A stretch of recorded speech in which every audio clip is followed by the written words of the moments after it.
दोस्तों, भगवान श्री कृष्ण ने बताया किन पापों के कारण मनुष्य को कुत्ते का जन्म मिलता है। मित्रों, प्रत्येक मनुष्य को उनके कर्मों के अनुसार उन्हें मृत्यु के बाद सजा भोगनी पड़ती है।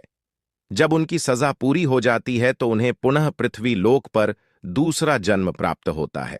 जो जैसा कर्म करता है उसे उसी प्रकार से दोबारा योनि प्राप्त होती है। परंतु दोस्तों, क्या आप लोगों को पता है कि किस श्राप के कारण मनुष्य को कुत्ते का जन्म मिलता है और वह कौन से कार्य हैं जो हम मनुष्यों को अपने जीवन में नहीं करने चाहिए, जिसकी वजह से हमें नर्क में जाना पड़ता है और फिर हमें एक कुत्ते का जीवन मिलता है। मित्रों, हिंदू ग्रंथों के अनुसार इस धरती पर रहने वाले सभी मनुष्यों को मृत्यु के बाद उसके कर्मों के अनुसार अलग अलग योनि में जन्म मिलता है। कुछ धार्मिक ग्रंथों में यह भी कहा गया है कि जो मनुष्य अपने जीवने में बहुत अधिक पाप करते हैं उन्हें एक ऐसी योनि में जन्म मिलता है जिसमें वे अपना दर्द किसी दूसरे को बता नहीं सकते और ना ही किसी के साथ बांट सकते हैं। और दोस्तों, आज मैं आपको यही बताऊंगा कि वह कौन से कार्य हैं जो एक मनुष्य को अपने जीवन में कभी नहीं करने चाहिए, नहीं तो उसे कुत्ते का जीवन मिलना तय है। नमस्कार दोस्तों, आप सभी लोगों से निवेदन है कि इस कथा को और कहानी को सुनने से पहले कमेंट बॉक्स में जय श्री कृष्णा लिखकर वीडियो को लाइक करके चैनल को सब्सक्राइब करके बेल आइकन ऑल पर प्रेस कर लीजिए, जिससे आप सभी लोग प्राचीन कथाओं और कहानियों से जुड़े रहें। मित्रों, एक बार की बात है, भगवान श्री कृष्ण की प्रिय राधा रानी अपने सखियों के साथ में अपने नगर बरसाना का भ्रमण कर रही थी। पूरे गांव में उनका इधर उधर आना जाना लगा था। तभी एक घर के पास में देखती हैं कि एक लाचार कुत्ता कुछ खाने की तलाश में खड़ा रहता है। तभी उस घर से एक नौजवान आदमी लठ लेकर निकलता है और उस कुत्ते को दौड़ा दौड़ा कर मारता है। यह सब देखकर राधा जी से रहा नहीं गया। उन्होंने अपनी सखियों से कहा, मेरी प्यारी सखियां, आप सब अपने अपने घर को चली जाओ। अब मैं यहां से अपने प्रभु कान्हा के पास जाऊंगी और उनसे कुछ प्रश्न पूछूंगी। फिर वहां से राधा रानी भगवान श्री कृष्ण से मिलने के लिए चल देती हैं। इधर भगवान श्री कृष्ण अपने राजभवन में स्वर्ण से बनी हुई सिंहासन पर विराजमान थे। तभी उनके पास राजभवन में उनकी प्रिय राधा रानी पहुंच जाती है और भगवान श्री कृष्ण से कहती हैं, हे कान्हा, जब मैं आज अपने नगर का भ्रमण कर रही थी तो मैंने नगर में देखा कि एक कुत्ता अपना कष्ट भरा जीवन जी रहा था और वह जिसके भी महल के द्वार पर जाता, लोग उसे डंडे लेकर दौड़ा दौड़ा कर मार रहे थे और उसे अपने भोजन के लिए इधर उधर भटकना पड़ रहा था, किंतु उसे पेट भरने के लिए कहीं भी भोजन नहीं मिला। तो हे प्रभु, इसे देखकर मेरे मन में एक प्रश्न उठ रहा है और मैं चाहती हूं कि आप मेरे प्रश्न का उत्तर दें। मित्रों, फिर आगे भगवान श्री कृष्ण कहते हैं, हे प्रिय राधा रानी, आपके मन में जो भी प्रश्न है मुझसे निश्चिंत होकर बताओ, मैं तुम्हारे प्रश्न का उत्तर अवश्य दूंगा। फिर राधा रानी कहती हैं, हे प्रभु, मेरा प्रश्न यह है कि किस पाप के कारण मनुष्य को कुत्ते का जन्म मिलता है। मित्रों, फिर आगे भगवान श्री कृष्ण कहते हैं, हे प्रिय राधा रानी, आज मैं आपको एक कथा सुनता हूं जिसे सुनकर आपको आपके प्रश्न का उत्तर अवश्य मिल जाएगा। इसीलिए हे प्रिय, इस कथा को पूरे मन से सुनना।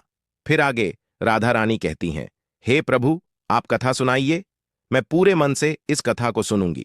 मित्रों, तो कथा को सुनाते हुए आगे भगवान श्री कृष्ण कहते हैं, हे प्रिय राधा रानी, एक समय की बात है जब भगवान श्री राम अपनी सभा में बैठे हुए थे, तभी उन्हें एक कुत्ते की रोने की आवाज सुनाई दी।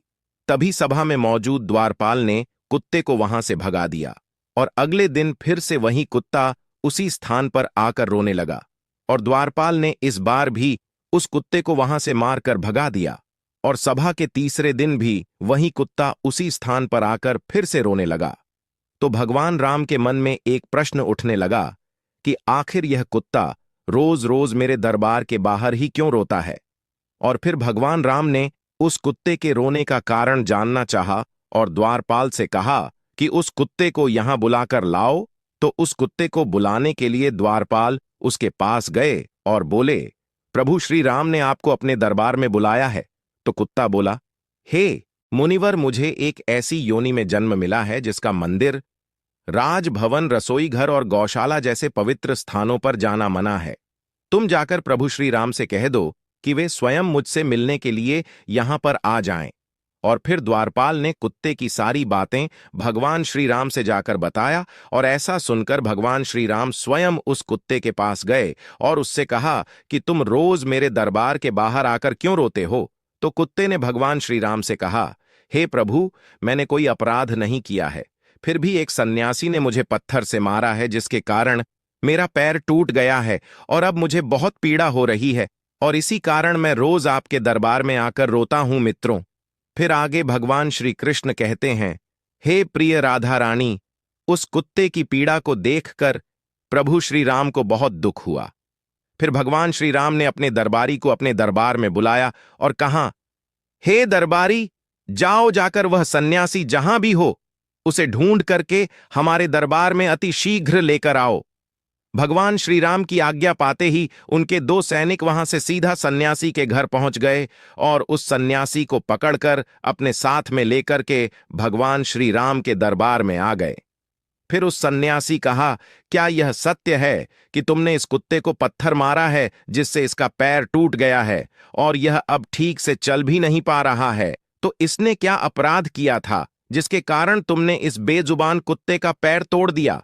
तब वह सन्यासी कहता है, हे प्रभु, मैं भिक्षा के लिए रास्ते से जा रहा था, तभी इस कुत्ते ने मेरी भिक्षा का अन्न छू लिया था और इसी वजह से मुझे क्रोध आ गया और मैंने पत्थर उठाकर इसको जोर से मार दिया, जिसके कारण इसका पैर टूट गया। सन्यासी की यह बात सुनकर श्री राम ने कहा, क्या आपको पता है कि यह एक ज्ञान विभिन्न पशु है? यह अपना पेट भरने के लिए ऐसा करते हैं और इनको इतनी अक्ल नहीं है कि ऐसा नहीं करना चाहिए। और यदि इस कुत्ते ने आपके अन्न को छू लिया था तो इसमें इसका कोई अपराध नहीं है और ऐसा करना तो इसकी स्वाभाविक प्रवृत्ति है, और इतनी सी बात के लिए आप इस कुत्ते को इतनी बड़ी सजा नहीं दे सकते हैं। और अपराध इसने नहीं, अपराध तो आपने किया है जो एक सन्यासी होकर इस कुत्ते का पैर तोड़ दिया है, इसलिए आप ही इसके अपराधी हैं मित्रों। फिर आगे भगवान श्री कृष्ण कहते हैं, हे प्रिय राधा रानी, भगवान श्री राम उस कुत्ते से कहते हैं कि यह सन्यासी तुम्हारा अपराधी है और तुम जो चाहे वह सजा इसको दे सकते हो। फिर भगवान श्री राम की यह बात सुनकर उस कुत्ते ने कहा, हे भगवन, इस सन्यासी को किसी महल का राजा बना दिया जाए। तो श्री राम ने उस कुत्ते की बात को स्वीकार कर लिया और उस सन्यासी को सुंदर वस्त्र पहनाकर एक घोड़े पर बिठा दिया और उस सन्यासी को एक महल में ले गए और वहां का राजा बना दिया। जब वह सन्यासी राजा बनकर एक स्वर्ण से बनी हुई सिंहासन पर बैठ गया, उसे वस्त्र भी राजा महाराजा जैसे मिल गया। इतनी सारी सनो सौखत को पाकर वह सन्यासी अति प्रसन्न हुआ। फिर सोच रहा था कि मैं अपने जीवन में कभी सपना भी नहीं देखा था कि मैं एक राजा बनूंगा और एक कुत्ते ने मुझे राजा भी बना दिया। सच में इस कुत्ते में अक्ल नहीं है, क्योंकि मैंने उसकी टांग तोड़ दी, पर उसने मुझे सजा देने के बजाय महल का राजा बना दिया। और यह सब कुछ देखकर लोग बहुत आश्चर्यचकित थे और लोगों ने प्रभु श्री राम से पूछा कि हे प्रभु, इस कुत्ते ने इस सन्यासी को सजा देने के बजाय महल का राजा क्यों बना दिया, जबकि उस सन्यासी ने तो कुत्ते का पैर तोड़ दिया था। और गांव के लोगों की इस बात को सुनकर प्रभु श्री राम ने कहा, इस सवाल का जवाब आप लोगों को वह कुत्ता ही दे सकता है। तब सभी लोग उस कुत्ते के पास गए और उस कुत्ते से पूछा कि आपने उस सन्यासी के साथ ऐसा क्यों किया है? उसे दंड देने के बजाय उसे तुमने एक राज्य का राजा बना दिया है। तो कुत्ता मुस्कुराते हुए बोला, तुम जानना चाहते हो कि मैंने उस सन्यासी को सजा देने के बजाय उसे महल का राजा क्यों बना दिया है? मित्रों, फिर आगे भगवान श्री कृष्ण कथा को सुनते हुए अपनी प्रिय राधा रानी से कहते हैं, हे प्रिय राधा रानी, वह कुत्ता उन सभी से कहता है, सुनो, यह अन्याय करने वाला राजा और घर पर पहुंचे, याचक को भगाने वाला और दूसरे की संपत्ति को हड़पने वाला और किसी गरीब पर अत्याचार करने वाला मरकर दूसरे जन्म में कुत्ता ही बनता है। और यह एक सत्य है, इसमें कोई संकोच करने वाली बात नहीं है। एक राजा ही सबसे पहले गरीबों को सताता है और उनकी संपत्ति को हड़पता है। फिर आगे कुत्ते ने कहा, मैं भी पिछले जन्म में एक राजा था और मैंने गरीबों को खूब सताया था और उनकी मेहनत का धन खूब हड़पा था। और मैं भी लोगों के साथ बहुत अन्याय करता था और बेसहाय लोगों और गरीबों की जमीनों को हड़प लिए करता था और अपने से छोटे लोगों पर खूब अत्याचार करता था, जिसके कारण मुझे इस जन्म में कुत्ते का जीवन मिला है। और अब मैं अपने पापों का फल भोग रहा हूं। और मैंने उस सन्यासी को इसीलिए राजा बनाया है ताकि उसे भी अगले जन्म में कुत्ते का जीवन मिले और तब उसे पता चलेगा कि कुत्ते की जिंदगी कैसी होती है और अपना पेट पालने के लिए कितने लोगों से मार खानी पड़ती है और हम कुत्तों का जीवन आसान नहीं होता है। मित्रों, कथा को आगे कहते हुए भगवान श्री कृष्ण कहते हैं, हे प्रिय राधा रानी, यह वही लोग हैं जो पाप धुलने के लिए गंगा जी में जाते हैं, किंतु वहां से आते ही फिर से पाप करना शुरू कर देते हैं।